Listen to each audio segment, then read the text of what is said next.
द्रौपदी स्वयंवर। स्वयंवर सभा में अनेक देश के राजा महाराजा एवं राजकुमार पधारे हुए थे। एक और श्री कृष्ण अपने बड़े भाई बलराम तथा गणमान्य यदुवंशियों के साथ विराजमान थे। वहाँ के ब्राह्मणों की पंक्ति में जाकर बैठ गए। कुछ ही देर में राजकुमारी द्रौपदी हाथ में वरमाला लेकर अपने भाई धृष्टद्युम्न के साथ उस सभा में पहुँची। धृष्टद्युम्न ने सभा को संबोधित करते हुए कहा, हे विभिन्न देश के पधारे राजा महाराजाओं एवं अन्य गण्यमान्य जनों, इस मंडप में बने स्तंभ के ऊपर बने हुए उस घूमते हुए यंत्र पर ध्यान दीजिए। उस यंत्र में एक मछली लटकी हुई है तथा यंत्र के साथ घूम रही है। आपको स्तंभ के नीचे रखे हुए तेल पात्र में मछली के प्रतिबिंब को देखते हुए बाण चलाकर मछली की आँख को निशाना बनाना है। मछली की आँख में सफल निशाना लगाने वाले से मेरी बहन द्रौपदी का विवाह होगा। एक के बाद एक सभी राजा महाराजा एवं राजकुमारों ने मछली पर निशाना साधने का प्रयास किया, किंतु सफलता हाथ न लगी और ये क्रांतिहीन होकर अपने स्थान में लौट आए। इन असफल लोगों में जरासंध, शल्य, शिशुपाल तथा दुर्योधन, दुशासन आदि कौरव भी सम्मिलित थे। कौरवों के असफल होने पर दुर्योधन के परम मित्र कर्ण ने मछली को निशाना बनाने के लिए धनुष उठाया, किंतु उन्हें देखकर द्रौपदी बोली, यह सूत पुत्र है, इसलिए मैं इसका वरण नहीं कर सकती। द्रौपदी के वचनों को सुनकर कर्ण ने लज्जित होकर धनुष बाण रख दिया।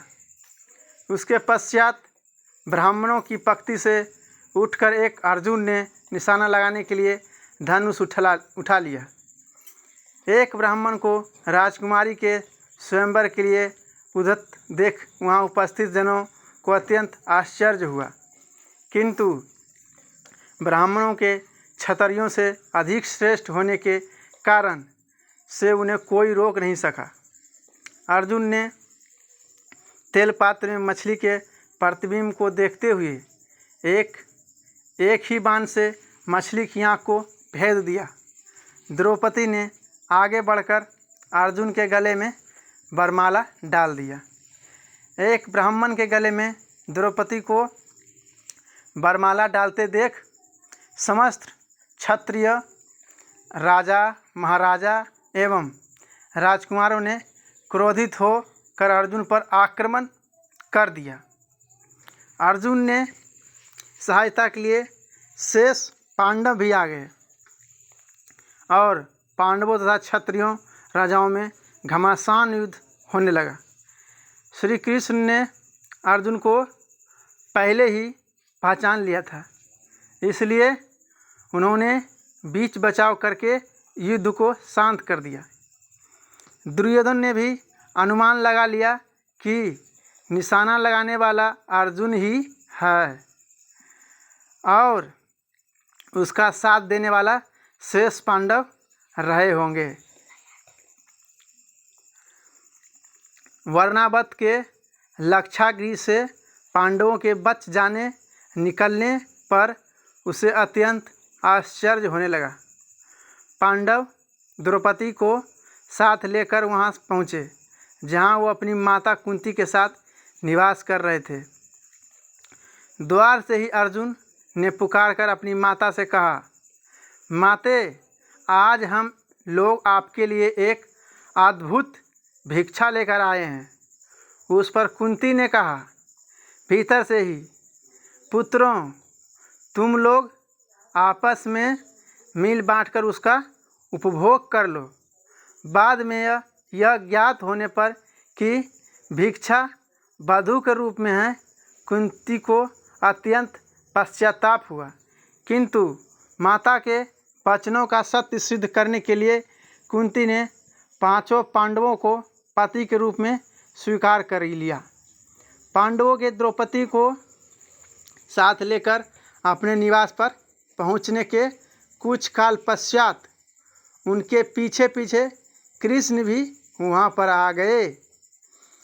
कृष्ण ने अपनी बुआ कुंती के चरण स्पर्श करके आशीर्वाद प्राप्त किया और सभी पांडवों से गले मिले।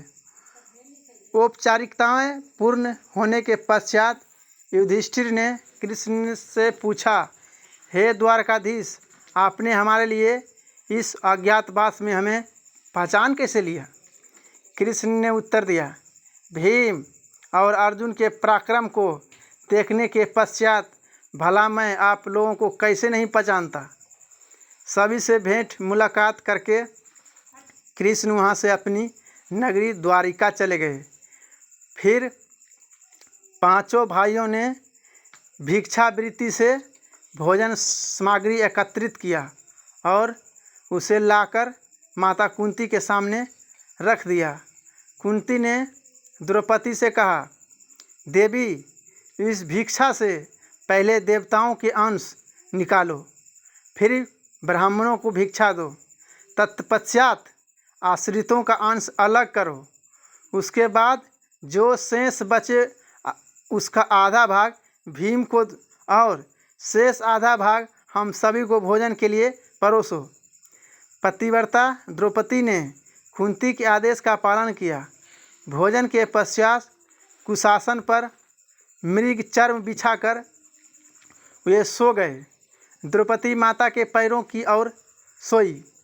द्रौपदी के स्वयंवर के समय दुर्योधन के साथ ही साथ द्रुपद, धृष्टद्युम्न एवं अनेक अन्य लोगों को संदेश हो गया था कि ब्राह्मण पांडव ही है।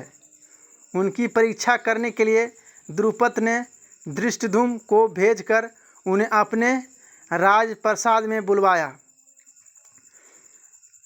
राजप्रसाद में द्रुपद एवं धृष्टद्युम्न ने पहले राजकोष को दिखाया, किंतु पांडवों ने वहां रखे रत्नाभूषणों तथा रत्नमणिक आदि में किसी प्रकार की रुचि नहीं दिखाई। किंतु जब वे शास्त्रागार में गए तो वहाँ रखे अस्त्र शस्त्र उन सभी ने बहुत अधिक रुचि प्रदर्शित किया और अपनी पसंद के शस्त्रों को अपने पास रख लिया।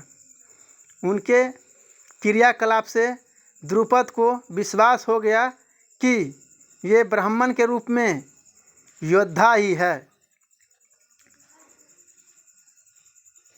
द्रुपद ने युधिष्ठिर से पूछा, हे आर्य, आपके पराक्रम को देखकर मुझे विश्वास हो गया कि आप लोग ब्राह्मण नहीं हैं। कृपा करके आप अपना सही परिचय दीजिए। उनके वचनों को सुनकर युधिष्ठिर ने कहा, राजन, आपका कथन अक्षर सत्य है। हम पांडुपुत्र पांडव हैं। मैं युधिष्ठिर हूँ। ये मेरे भाई भीमसेन, अर्जुन, नकुल एवं सहदेव हैं। हमारी माता कुंती आपकी पुत्री द्रौपदी के साथ आपके महल में है।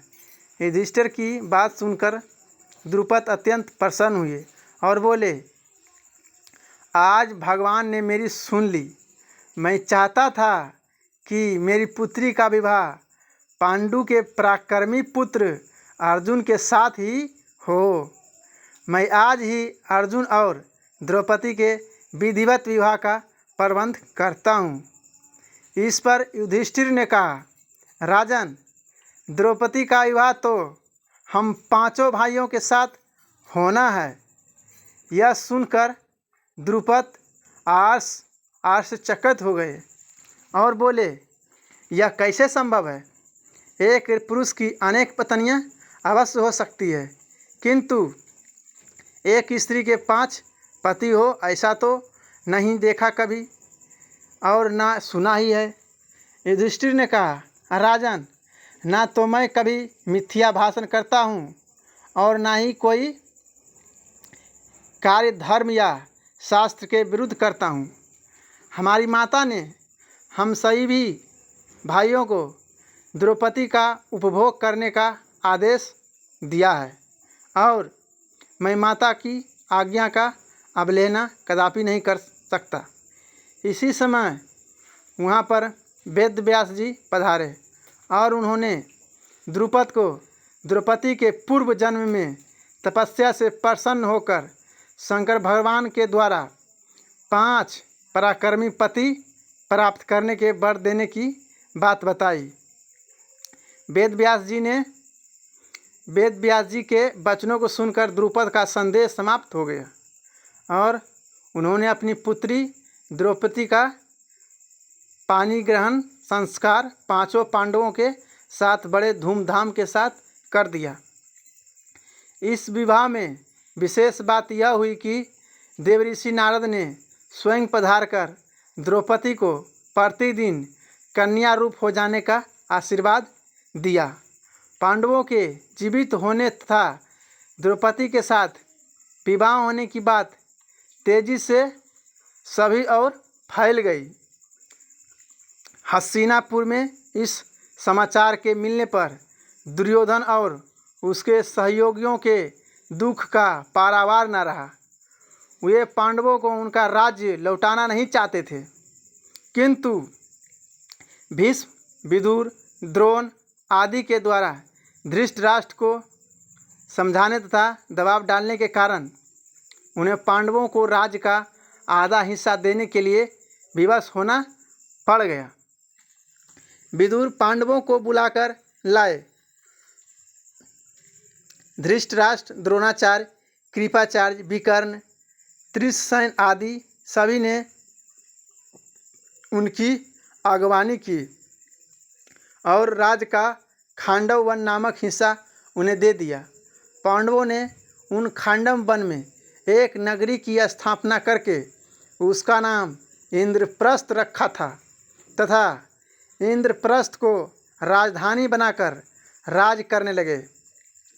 युधिष्ठिर की लोकप्रियता के कारण कौरवों के राज्य के अधिकांश प्रजाजन पांडवों के राज्य में आकर बस गए।